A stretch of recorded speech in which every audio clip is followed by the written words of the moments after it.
Hello, I'm Denver Henderson, the Assistant Director of the Williams County Public Library, with a special holiday episode of Oddly Peculiar. One of the joys of the holiday season is the magnificent decorations that adorn the Williams County Courthouse in Bryan. The beauty of the square is enhanced with lights, decorations, and holiday activity.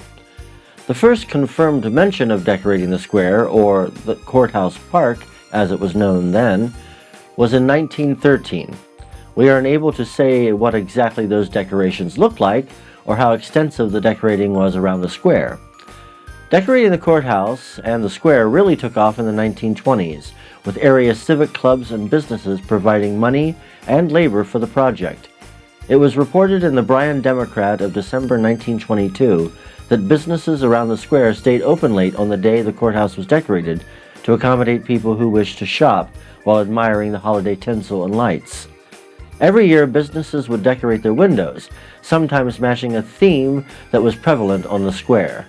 If you visit the square today, you will hear holiday music, a tradition that was first mentioned in the Bryan Democrat of December 11, 1938. Quote, "The courthouse tower is now being used to broadcast special Christmas music from 3 to 4 in the afternoon and from 8 to 9 in the evening. The amplifying outfit is an unusually good one, the singing being so natural that Saturday afternoon there were some people in Bryan who looked all around for singers and finally concluded that they were up in the tower." End quote.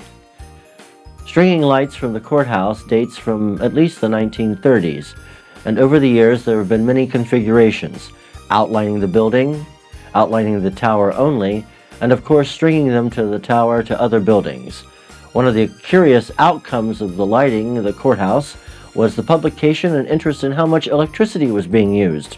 For 3 decades, the papers would feature an article reporting how many kilowatts of electricity was being used per day to sustain the lights.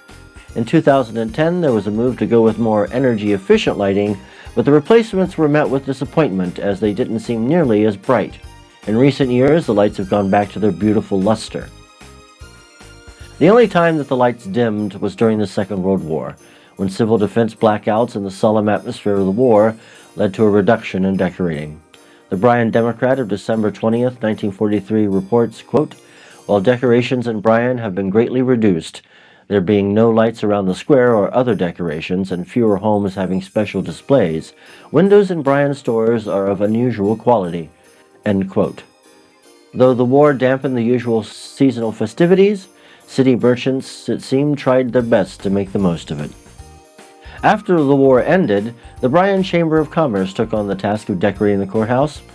Over the years, the decorations have included 12-foot-tall candles, stars in the courthouse windows, and a large etch-a-sketch, and an even larger lighted snowman that during a windstorm traveled down High Street, chased by Chamber Director Dan Yaris.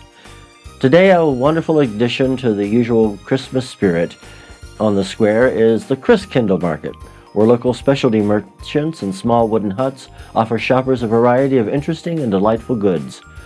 Of course, I can't forget, Santa Claus sets up house on the square every year, much to the wonder and delight of children throughout the county. You may ask yourself, what is oddly peculiar about all this? My answer is nothing. To bring joy and wonder to the lives of citizens of the county is neither odd nor peculiar. It is heartwarming, timeless, and delightful. And thus, instead of my usual sign-off, I will say, on behalf of all of us here at the Williams County Public Library, we wish you a happy holiday, a Merry Christmas, and a safe and prosperous New Year. Thank you.